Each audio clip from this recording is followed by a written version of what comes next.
Hi guys, so I just want to affirm my post last night. I have more clear revelation now. But yeah, it's true. What I've been telling you is true. The biggest sign that your breakthrough is here is first the Lord will give you financial favor. After all, Proverbs 10:22 said that the blessing of the Lord makes rich. Like, have you noticed that it says the blessing of the Lord makes you rich? You know, if we look at it in financial sense.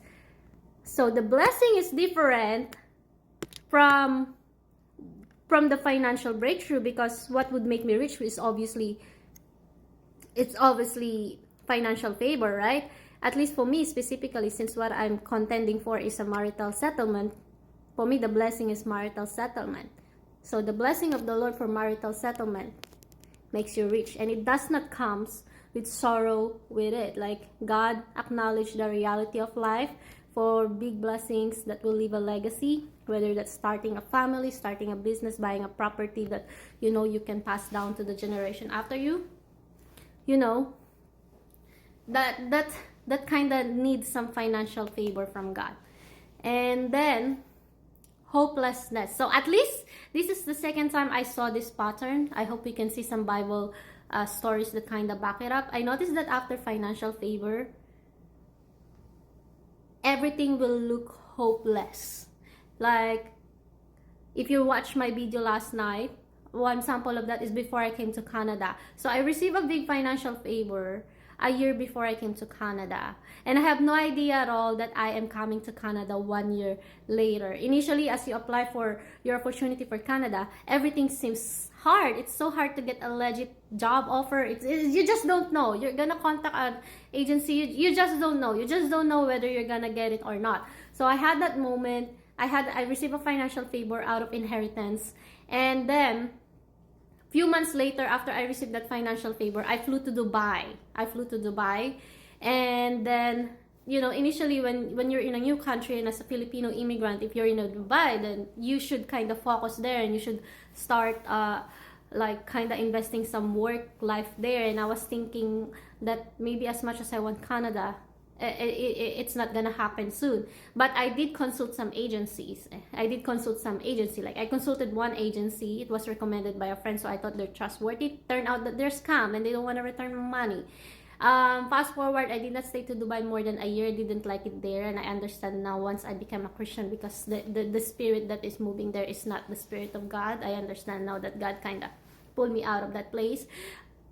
And then it was also the time where I was emotionally hopeless. I was tired of my career because I've been working in service for more than 5 years, and the reason why I've been working in service is because I wanted to come to Canada. And one reason that service industry made me tired is because I'm not getting promoted for some reason. Like, so it's just like the whole world is crashing down on me, and I feel so hopeless. I don't see anything in my future, and I totally gave up. I dropped everything and gone back to the Philippines. Like, that isn't a smart move. You've been in abroad for 6 years. You have to push forward to settle. But me, no. I even got a new job at a restaurant and I dropped it after a month. I'm just like, no, I just don't like it. It's not getting me where I want to go. So I gone back to the Philippines and started a new life. The financial favor I got, I did spend it mindlessly in the middle of this, because I've also gone through break up, and I wanted some. So the way I cope up with this is I become a bit materialistic. And then, long story short, with whatever left, I bought a car in the Philippines, thinking I'm gonna settle down there, and that I need a car to go to work. If I'm gonna study again, I need a car. I just need to settle down in the Philippines, and I need that start up somehow. And also, I had a second agency that I consulted for Canada. So I tried my best. I consulted 2 agencies. One scammed me, and then it almost get into lawsuit. I almost wasted my time on that agency, just trying to kind of condemn them and all these things. But I learned to let go. I prayed and I asked God to help me let go, because it's not good for me mentally to always wake up and hating that agency, trying to see how I can get my money back. And then the second agency kind of, it's legit, but the employer didn't like me. I cannot do anything. I did everything in my power. So there's no sign at all I'm getting my Canadian breakthrough. That thing that I'm working on for more than 5 years. There's no sign at all. But there are little signs that I'm getting it. Like, like the financial favor, which I didn't know that time is actually a sign that I'm gonna get it. Like, you know, there's like a supernatural favor behind it, and some of the documents I prepared is already prepared, you know, or the major documents that could take 6 months to prepare has already been prepared. So financial favor, then after that the events just doesn't look like it makes sense. There's no sign at all you're getting that breakthrough. Rejection one after another, and just hopelessness. And then the next thing you know, after 1 year, I'm in Canada. I get a job offer, a direct job offer out of the blue. It has to be God. Don't know where that job offer will come from. Has to be God, right? And then, for some reason, even if I don't have money, I still manage to fly. And 4 years later, I become a Canadian citizen. That's when you know the blessing came from God. It's unstoppable. In most cases, after the financial favor, it's accelerated.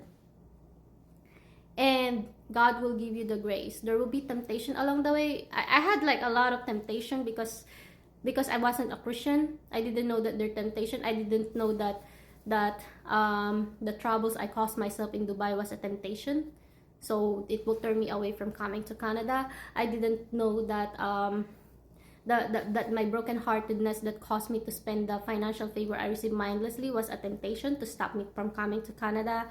I didn't know that me giving up, going back to the Philippines and resting was a temptation for me to stop coming to Canada. And the immigration in the Philippines is so hard. Once you're in there, it's so hard for you to move to another country. They're just gonna stop you in all forms, you know. So, but God really make a way. When I was in the hardest place to get the breakthrough, that's when God make a way. That's why I believe that the recent financial favor I had, praise God, will lead me to my marital settlement. I just believe that that's what it is. Because after what happened after that, it looks like my marital settlement is not gonna happen at all. And I guess the third sign, as a bonus sign that your massive breakthrough is coming, is you will have a supernatural joy and peace. Like, can you imagine? Everything is not working out for me right now. There's just no way I see this coming, but I have that joy, I have that peace. I believe that that joy and peace is also a reflection of you being delivered from your idol. You know, kind of looking at it that way. Before I keep working to be in Canada, I would say that has become my idol. But when I gave that up, and I prayed one last time, 1 Kings 18, like Elijah prayed 7 times. And on the 7th time, that's when his prayer for the rain get answered. I prayed one last time, and I guess that's like a prayer of surrender. When you reach that moment where you're in the prayer of surrender moment, you tell God, God, I did everything, but you still decided to put your trust in God. God, I did everything. And you're not faking it, but you're truly surrendering and giving it to Him. It's almost like you're saying goodbye to your dreams, but you're letting God know. That's when the breakthrough will come. So yeah, now I made a lot of video, but it's just such a great revelation. I understand now what exactly happening during my Canadian journey, and I'm just so excited for the next journey, next season in my life. This is the only thing I can tell you. Keep praying for the breakthrough. If you know this is God's will, because it's biblically in God's will. Healing is God's will. Marrying you to a godly man and giving you that loving, beautiful, godly family is God's will. Helping you pay your debts is God's will. You know, providing for you, for your loved ones is God's will. Giving you a house so you can turn away from sin, or just giving you something that you think you need that will help you turn away from being in the environment of sin. God will give it to you. God will give it to you. Just keep praying. Just keep praying. When we keep praying, I believe that maybe sometimes the reason why it takes many cycle of prayers before God answer prayer is because He's also building a stronger connection with us, a stronger relationship with us. I don't know, I'm not God, but that's how I see it. And I thank God that has to happen, because if He answered my prayer, my biggest prayer, one time, after that I'll take God for granted. There are just some things that sometimes you need to knock God for multiple times, so a relationship can be built every time that interaction happens. And you will be thankful later that your full fulfillment will be on God alone and not on the blessing alone, because of that connection that was built while you're pressing on in prayer. You know, take delight in the Lord and He will give you the desires of your heart. So that's it, guys. God bless you. Bye.